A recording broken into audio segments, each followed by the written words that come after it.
bridge. 2 weeks later, Zaria found herself running to catch up with her Chinese friend Christopher, who was jogging a block ahead of her. The wind caught at her scarf and whipped the ends of it and her hair into her face. She was running a little late today because her mom insisted on fussing a little extra for her birthday. Zaria's dark hair had been freshly braided before the wind snagged it. She wore a crisp red bow jauntily secured over her right ear, and a new woolen dress, also red, with a black winter coat that hung to the backs of her knees. "Christopher, will you stop running and let me catch up?" Zaria shouted, pounding the pavement and juggling her backpack, books, and lunch. "Can't," he called back with a grin over his shoulder. "Someone was very late this morning. I waited as long as I could, but you know I can't be late. Mom's the teacher. I have to set a good example. She's going to be livid if I'm late. Hurry up." Zaria puffed along behind him for another minute, but gave up as he crossed the scrollwork bridge and turned the corner. She was willing to take the tardy. She secured her bag and books. Then she straightened her hair, tucked flyaways back into their proper place, and tugged at her dress and coat, making sure everything was properly arranged. "Stupid Christopher," she muttered as she started walking again. At the bridge, Zaria once again admired the intricate metal scrolling that made up the rails. She ran her gloved hand gently over the top, listening to her feet land on the wooden planks with a steady clop, clop, clop. The river twinkled in the muted morning light. The only creatures to disturb its smooth surface were a family of swans. As she watched them, they humped in agitation and took flight, spoiling the peaceful setting. "Morning, princess," came a raspy voice ahead of her. Zaria glanced up from the swans and jerked in surprise. In the middle of the bridge, crouched on the rail, was a brown creature dressed in rags. It had overly big ears, which were the same size as its head, and a long nose. Its mouth howled a perpetual frown, pulled in a grimace. When it attempted a smile, it revealed yellow teeth. Zaria rubbed her eyes to erase the strange image, except it didn't erase. It moved closer. "Princess be lacking manners," it said, wiping a gnarled hand across its nose and sniffing loudly. "Won't matter if you be mannered or not in the end. Taste all the same to me." "What are you?" Zaria asked worriedly, clutching her backpack, toying with the zipper. If she could get into her backpack, she could grab her mobile and call her mom. Was this a joke? Christopher's mom was going to be the least of his problems when Zaria caught up with him. This was not funny. "Ignorant and mannerless. Tisk. I be the river's guardian," the man-like creature stated, pointing to himself with slightly webbed fingers. "You may call me Olaf, if you be liking." A shaft of light lit him up, revealing that his brown skin was leathery in parts and scaly in others. The scales glinted a muted muddy blue brown. He scratched his chin and then moved closer. Silently, he slipped off the rail and straightened to full height, revealing a tall body and long, lanky limbs. Zaria took a step back, feasting her eyes on Olaf. He reminded her of creatures in her books, but uglier. He was definitely not human. Maybe Christopher had nothing to do with Olaf's presence. That meant she was either dreaming or stumbling into her very own story. A dash of excitement filled her belly. "Do you grant wishes?" she asked with eager anticipation, letting the zipper of her backpack go. "Wishes?" Olaf asked incredulously. "Wishes? Bah!" he laughed. "My stomach be wishing for fresh meat. It's been far too long. Come here, princess, and let me eat you." The excitement in Zaria's belly vanished instantly, replaced with a cold slither of fear. "Eat me?" she squeaked. Olaf nodded. "I be very hungry." "Oh, well, I can see how that would be tempting, Zaria said, scrambling for an alternative. Her scattered thoughts landed on the fairy tale of the 3 billy goats' gruff. She breathed a little easier. Straightening up, she said, "But I am only a child. I am not fattened up." "Nay," Olaf said wickedly, his mouth stretching into an awkward smile. "I've watched you for weeks, princess. You kept crossing my waters over this very bridge, protected by your youth. Today be your 13th birthday, though, be it not? You not be protected anymore." The situation was worse than she feared. He'd been watching her? How had she not noticed? How did you know? "I can smell it. Princess, you have the sweetest blood of all. You will be tender and juicy." "Don't come any closer, pervert," she stammered. Zaria scrambled back on the bridge, and Olaf stopped his advancement, eyeing her with bemusement. That look was definitely worse than when Olaf looked at her hungrily. She would not be eaten. She refused to let it happen.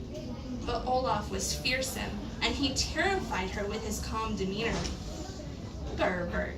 Princess, it'd be not nice to be calling trolls names." He stepped toward her again, hands loose at his sides, and sharp eyes trained on her. "It not do you any good to run. I be collecting my toll from you, princess, whether you be interested in paying it or not." "Did I say I wouldn't pay it?" Zaria asked. She forced a laugh out, noticing that her voice was high-pitched and squeaky. "I'm happy to pay it, only today isn't the best day to do it. I'm expected at school on the other side of the bridge. I must get there before my absence is noticed." "Why be Olaf care? After I eat you, princess, you be missing anyway." How had the goats managed to trick the troll? This was harder than she thought. Unzipping her bag, Zaria searched for her phone, feeling frantic. She did not want to be on the bridge one moment more than she had to be. Latching onto his nickname for her like it was a lifeline, Zaria gasped, "Because, as a princess, I must have subjects." She relaxed, but she still searched for the phone. She could play this game and possibly even win it. Clearly, he thought she was important and wasn't smart enough to know better. Perhaps she could trick him after all. "Princess be having lots of subjects. Again, why be Olaf care?" "You're hungry. I will send you a feast. It's as the human proverb goes. Give the man a fish, and he's fed for a day. Teach a man to fish, and he's fed for life. If you eat me, you would be hungry again in a day. If you wait, I can ensure you're fed for a year." Olaf tilted his head, bringing a crooked hand to his rounded chin, pondering the offer. Zaria held her breath, ready to flee at a moment's notice. "How tell I if you be telling the truth, princess?" Zaria bit her lip nervously. "Are you asking if I have honor?" "Yes," he hissed. "I wonder if princess be having honor, as you not be having manners or intelligence." Zaria bristled. "I have honor. Let me pass freely across the river, and I will do as I say." Over the next few breaths, she and Olaf played a cat-and-mouse game. He'd move toward her, she'd move back. He'd stop again, and she'd still. Then he would move over again, and it started over. Finally, he narrowed his eyes. "If you be lying, princess, I not be taking it kindly. I shall let you pass. But I not be waiting more than 3 days for you to fulfill your promise." Zaria nodded, eager to agree and get away. "I will keep my promise." He glowered menacingly. "If you not be keeping your word, I be seeking retribution as befitting the crime. Do you understand?" Zaria nodded again, But the troll was not convinced. "Speak up," he growled. "Yes, I understand," Zaria said meekly. 3 days, Olaf warned, and slinked over the bridge.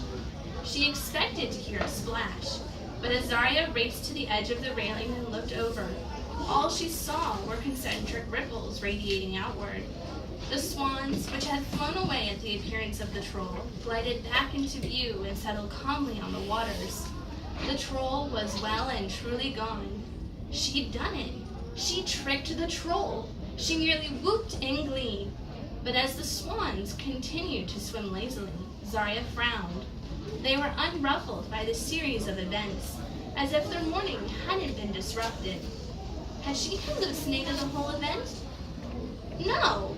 She had a vivid imagination, but nothing quite like this had ever happened before when she daydreamed. There had been a troll, right here in Norway, just like her books. She shook her head in disbelief, hiked up her bag, and dashed across the bridge and the rest of the way to school. Nobody was going to believe her. If she said she was desperately late because of a bridge troll, it was definitely worse than saying the dog ate your homework. And Zaria didn't have a dog. Unhappily, Zaria was right that nobody would believe her. When she got to school, she was singled out and given after-school detention, despite her story of being stopped on the bridge. Christopher, too, had received a pink slip and would be joining her.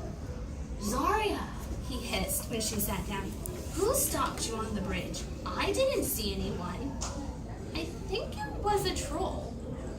"Like from your fairy tales?" Christopher questioned skeptically, his brown eyes crinkling at the corners. Then he brightened. "Maybe someone was dressed up for cosplay." "No," Zaria shook her head in the negative. "Definitely not. It was a troll. Big ears, big nose, string being thin, dressed in rags. Ugly, very ugly. A vaga, Mr. Johansson!" Mrs. Johansson called from the front of the room. "Just what are you talking about with Miss Fierce that is more important than history class?" That shut the two of them up instantly. Zaria ducked behind her textbook as Christopher tried to brazen it out with a cheeky grin. His mother gave him a warning glare. Zaria did not envy Christopher in that moment. He would be getting a lecture tonight on proper behavior. Now, the consequences of angering a troll are not to be dismissed as insignificant. For Zaria, who saw neither hide nor hair of Olaf over the next 3 days, assumed she'd been mistaken about the encounter. After all, a troll in the middle of